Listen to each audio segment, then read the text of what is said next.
Raekwon, I don't know if you can see me. I'm driving, so I'm going to turn off my camera, but I just wanted to say hello. I want to say hello so you could see me, but I want to be safe, so I'm going to turn it off here. Gotcha. All right, Raekwon, going through the meetings today, just defensively, what stood out to you as to areas, that you liked what you did yesterday and what you'd like to see improved? I think we did a good job of hitting some of the targets that we weren't on last week as far as getting off the field on third down. I think they were 2 for 11 on third down. Huntley's an athletic quarterback, keeping him in the pocket. Making turnovers, making plays out there on the field. We did a good job of, Gonzo almost having 2, Marte almost having 1, and also making plays in special teams, man. It's a lot of defensive players on the field, and Schooler out there making plays, so we out there making plays for each other and having good energy. But I felt like throughout the game, we just got in a situation where we couldn't get out the field late to help our offense get another opportunity to go out there and score again. So I think we need to work on finishing and put it all together. And a quick follow-up, Raekwon. You mentioned Marte. First game back, he plays every snap. As a fellow teammate, what do you see him bringing to your defense? Yeah, man, I see Tay putting in the work every day. It was no doubt in my mind that he was gonna come back in shape. Before he was out for a while, he was one of the guys that was going to be in the game for majority of the game. You know what I'm saying? And he just kept the same preparation, same mindset throughout his training and his rehab situation that he had going on. But him coming back and playing that many snaps is impressive, because I don't know if I would have been able to do that. I would have been out there winning it, but he did a great job out there, and we got something to build on. Next question, Chris Ryan. Hey, Raekwon, how are you? Doing good. How you doing? Good. Just what do you see in? You mentioned Marte as one of the key examples, but from guys, stepping up into roles, because obviously you guys have had a whole bunch of issues, injuries on the defense. You've had a more pronounced role. Obviously, Anthony's had a more pronounced role. What are you seeing from guys stepping up, and was there something better on tape that you saw this week as compared to the last couple weeks where you guys felt like maybe some of the younger players trying to scramble to figure out their roles? Yeah, man, I think we're just coming together as a defense. You know what I'm saying? Well, we started off the season as a veteran group, really had veteran guys at each position. Now you look on film and this guys has been in the year 2, year 3, rookies out there on the field making plays. And it's all about cohesion and us coming together. I think it's 11 hats out there playing, having one job that should stop the offense. So the faster we can come together and play together, the faster we can make this thing look like Patriot defense. Can you speak to the challenge of this week too, with C.J. Stroud and that offense? You like some of the things you're able to do in terms of containing Huntley. Obviously, Stroud is one of the best. Yeah, man, my fellow Buckeye, he's been doing a good job ever since he got in the league. C.J., incredible arm, and he got some weapons out there on the edge and in the backfield. So we got to it's just an overall great offense, and it's a great opportunity for us, and it's a good challenge for us to go out there and get the week started on Wednesday. Really today, setting the edge and mentally today, attacking the ball mentally, and I'm seeing what we're gonna do on Sunday today, and just going out there, not be worried about the nameplates and who those guys are, but what our keys are, what we're looking at, and how we can make plays. Thank you. It looks like Mike Reese is the last question. Go ahead, Mike. All right. Thanks, Stacy. Raekwon, a little bit of a different question. You see us maybe out at practice at the start when you're stretching and doing individual drills, but we don't get to see a lot of the full team stuff. And I'm curious what you've seen from the scout team quarterbacks, Drake and Joe, in terms of getting you guys ready. Like, what do they look like from your perspective? I think it's been a good opportunity for us to go out there and see Joe, go against Joe, because and Drake, because they're kind of like a mixture of the modern day quarterback, the guys that can move around in the pocket a little bit, throw off different platforms, really can take command of offense and can make any throw. I think Joe could probably throw the ball from one end zone to the other. And same with Drake too, man. They're just two incredible athletes. and they get us ready for guys like Huntley, C.J. Stroud, and honestly Brock Purdy. You know what I'm saying? We just play him. Guys that can move around a little bit, make plays, extend plays, and they just help our preparation throughout the week. And so when we see it in the game, we're not scrambling and we don't know what's going on. We've already been through it, and we just got to go back to our preparation. Raekwon, thanks for taking the time for us today. Yes, sir. Appreciate y'all. Thanks, DC. Kendrick, how you doing? What's up, Mike? I'm doing well. All right, just pulled over, Kendrick. I was on the highway for Raekwon, so I had to turn off my camera. I pulled over. Safety first, right? Yeah. So I guess the first question, first game back, knowing what you went through, I didn't get to talk to you after the game. How did the knee respond? How do you feel? I feel really good. I appreciate Elliott, the strength staff, and Gerard, put me on IR. It was a bummer at the beginning to start on IR. I want to be out there for my team, but I feel like they're playing for me, and the process I went through fully was I took it head on, and then to get to that point of the start of the season, I wanted to play, but it was just the best decision for me. So to your question, it felt great. Like my knee felt normal. And I think taking that 4 weeks was really important, instead of just rushing it, trying to, just rush would have been a bad idea. So I appreciate, like I said, Elliott, Gerard, and Deron Mayo and those guys in the strength staff, the medical staff of, coming together, helping me get back to myself. I felt like myself, I couldn't play the whole game. I'm still going through the process, but overall it felt good. So just to be able to run and break and cut, it felt normal and strong. So just proud of where I've gotten, and just happy about where I'm at. And going through your meetings today, Kendrick, offensively, what did you guys go over that you liked what you did and that you think you need to target to get better, right? I mean, 10 points, you want more than 10, right? Yeah. Definitely getting points. You got to score points to win. And just playing with a rhythm. I think penalties took us back a lot. So we don't want penalties. The run game yardage, I think I saw something that we broke a record or something. And so just running the ball more, is kind of what AVP harped on. Keep running the ball because we're good at it. So, and then just playing complementary football off that, passing the ball off play action and things like that. So just being better in those areas and eliminating the penalties. Kendrick, one quick follow-up on that. When AVP talked about running the ball, did he talk about giving you guys more opportunity to do it? Or did he just say, you know what I mean? Like what was the context what was the context of him mentioning that? Just doing our strength is the run game is one of our strengths and committing to it. Miami ran the ball 40 times and they were committed to it. I don't think it was nothing that he didn't want to do. It was just situations like the penalties. They take us back, so we have to throw it when it's second and 20. It's kind of tough for a play caller. So if we could stay ahead of the downs, we probably would have ran the ball 30 times, 40 times. So it's just hard for a play caller. I don't know what it is to be a play caller, but just understanding, how football works. You want to play ahead of the chains, and when we're not playing like that, it's tough. So it's a group effort, and we need to run the ball because it's going to be important at the end. And it opens up the pass game. So if we just try to pass the ball game, it's not going to work. So that's kind of how he emphasized it. Next question, Chris Ryan. Hey, Kendrick, hope all's well with you. Glad you're back out there. Just, you mentioned you weren't quite, ready to obviously to play the entire game. Just kind of, how would you describe, your progression at this point in time, and where are you at physically as compared to maybe where you want to be? How long do you think it's going to get to, to get to where you want?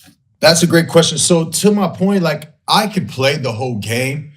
It's still part of the rehab process that I've learned. So you guys kind of asked me questions in the locker room, and it's just about trusting the process that the staff has for me, the medical staff.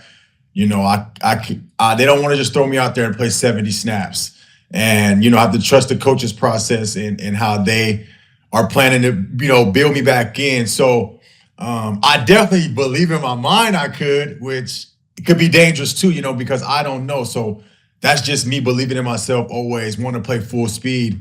But then, my knee can react. If I do too much, then I've overtrained. I haven't trained as much as I played. So, 70 snaps, I haven't ran 70 snaps training, rehabbing. So I might react, my knee might react in a way I don't know. So it's just being safe for the longevity of my career, which is great. But I love the mindset that I have. It's important because I believe I can, and that confidence is there, but it's just also reality. So that's kind of process. What was your second part of your question? No, just how long do you think how long, you kind of answered it, but how long do you think it'll take before you get to that process where you're full go, like you can physically and mentally play? I would say about 2 more weeks, because they try to give me more time each week. I'll try to get more reps and things like that. So what we have about 50 snaps. So if I'm playing about 20 snaps, I think I played about 20 snaps. I'm not sure. But if I get 10 added, I will say around 2 more weeks, I'd be able to play a full game. And I also want to ask you about the quarterback situation, where it's obviously the third year you've been getting questions about that. And how do you kind of rationalize that as a player where, it's performance driven business and the results are, the results, and that's going to bring questions. But you see a guy that's battling, week in, week out in Jacoby, but you also know the ability of Drake. As players, how do you kind of rationalize what you're seeing in front of you? Yeah, personally, as a receiver, it's just about getting open the best I can for whoever's out there. I've played with multiple quarterbacks in my career, and just trying to be the best I can for the quarterback, not trying to point the finger, not trying to look outside of what I can do, controlling what I can control. And honestly, just trusting Mayo's and Elliott's, belief and process of what we're trying to build for the future. So if this is what they think is best, then I believe in it. So Jacoby's our guy, and that's who I'm riding with. So like I said, so personally, I just go out there, try to run the best routes I can, get open. And lineman wise, everybody in the media and outside is trying to point the finger at each other. But when we look within, it's just all about us individually trying to get better. We're going to have bad plays. We're going to have good plays. And there's certain things that go wrong that outside don't see. So that's when we, in the building, we look at it, okay, I could have been better this play. This could have resulted different in that play. So it's not just Jacoby. It's not just the lineman. It's not just the receivers. It's collective. And that's kind of how I look at it. So as a wideout, it's just running the best routes, getting open, giving Jacoby an easy target. It's not always going to be easy, and it's not always going to be wide open, but just doing the best we can to help him, to help the lineman, to help us win. Thank you. Yes, sir. Next question from Tyler Bronski.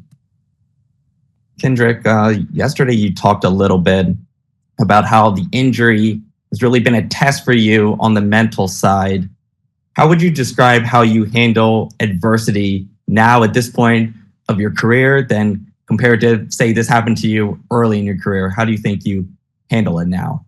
Yeah, that's a great question. So I kind of just respond quicker to adversity. Like, I know this feeling. I understand, when even like the game was just kind of weird. It was long. It was a drag of a game. It was a lot of adversity. So I just respond to it quick. Like, I know this feeling. I think when I was younger, back in the day before I was hurt, I just couldn't let things go. Certain plays go, certain situations go. And now that I've been through an ACL, I'm like mentally stronger. Like, I always think about just not walking, not being able to walk, and going through the process to getting to be able to run. Like I said, cutting in those things.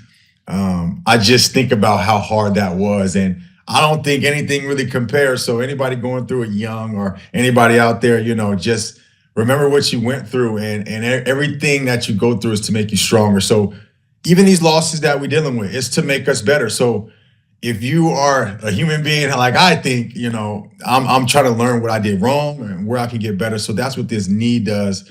To me, it just makes me, go harder, lift harder, get stronger, take care of my body as I keep aging, and just trying to stay young. So I think how I respond quicker to adversity than I did when I was younger. Thank you very much. Thanks, DC. Brenden, thanks for taking the time today. How are you? Doing well. How are you? Doing well. Tell me about how you made that block. Obviously, I watched it. Looked like taken on the wing there. If you could take me through it and the technique to execute it.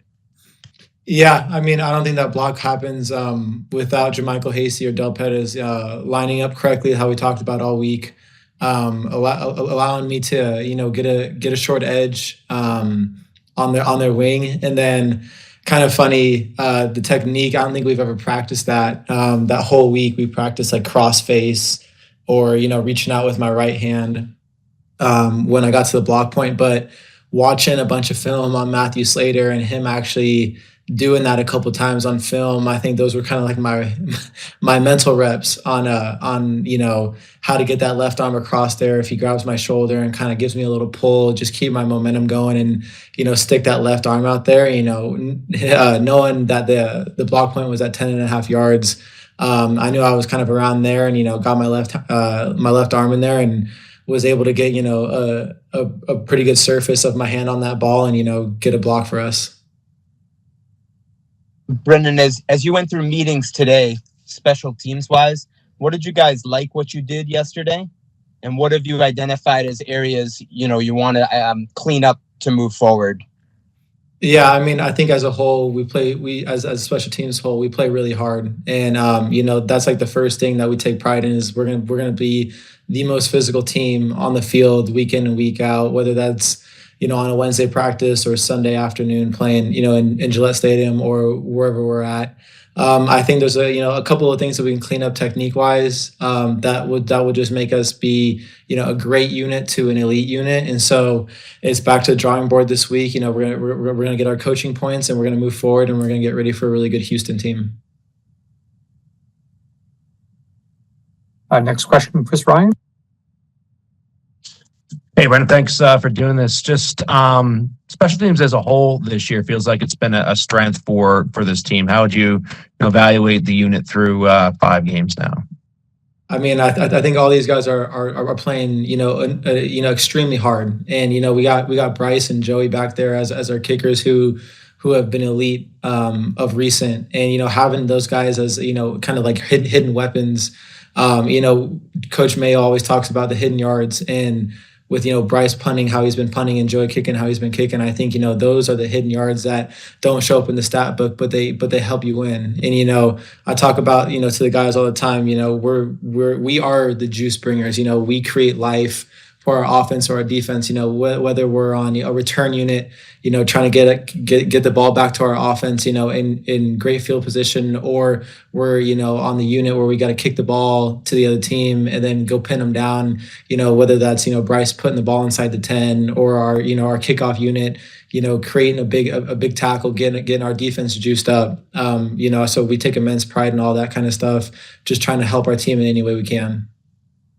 Yeah, and kind of similar to Mike's question, I mean, what's kind of the timing when it comes to a play like that? Are generally, the snap from the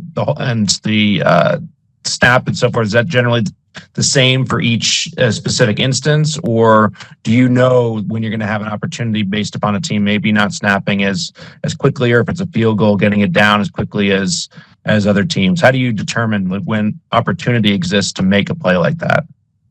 I think we have certain calls that we carry in each game week, and for certain situations. So whenever that number is called, no matter what the call is, whether that's a return look or a rush look or whatever the situation is on the field, it's all about executing and going out there and having that mentality that the guy I'm blocking or the guy I'm going up against isn't making this play, or the guy who's trying to stop me from making this play isn't going to stop me. So whatever number is called, it's all about us going out there and being the best versions of ourselves. And like I said, it's about helping the offense and defense.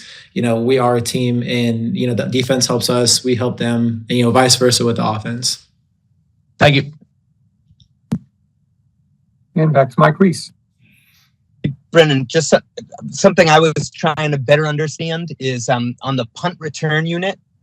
I know you guys have different personnel that you put out there based on the situation. Sometimes you might put out defensive linemen, like almost play it like a defensive play, right? On the play where you guys got caught with 12, which obviously you don't want, I'm curious, like, what insight can you share to the common fan reporter as to just sort of the communication, how that process works in the limited time you have, you know, to get that buttoned up, and how you clean that up, you know, so it doesn't happen going forward? Yeah, I mean, you know, with injuries that we've had on this team, you know, unfortunately, there's a lot of moving parts, and it's like I'll take responsibility for that because I'm running on the field, and you know, I'm signaling, you know, punt return or whatever's going on, and I'm trying to get guys lined up, and you know, that falls onto my shoulders. That, you know, as a leader on the special teams unit, we can't have 12 guys on the field because, you know, ultimately that puts our defense back on the field, which is something really very, very preventable. And you know, so moving forward, I think, you know, our level of communication has to be heightened, and you know, that starts with me, and then it'll trickle down. And then maybe just end on the new kickoff rule. What's been your impression of the way it's unfolded? Yeah, I mean, just looking at film through the league wide, I think a lot of teams, you know, are still kind of feeling it out. It's still, you know, relatively early on in the season. I think, you know, you see most of the teams just trying to kick it deep just because, you know, the uncertainty of what can happen on this play. And so I think it's, you know, it's an evolving play. You know, the further we go along the season, you know, I think I'll be able to give you a better answer later on. Appreciate the time today. And also just like first play of the game with you guys covering a kickoff. No, like based on what you said, like the intention, like how it sets a tone, that was something that stood out to me watching it, or, you know, over again. Just not a question, but just a thought I had. You know what I mean? No, I agree. I agree 100%. Thanks for the time, Brenden. Appreciate it. Of course. Thank you.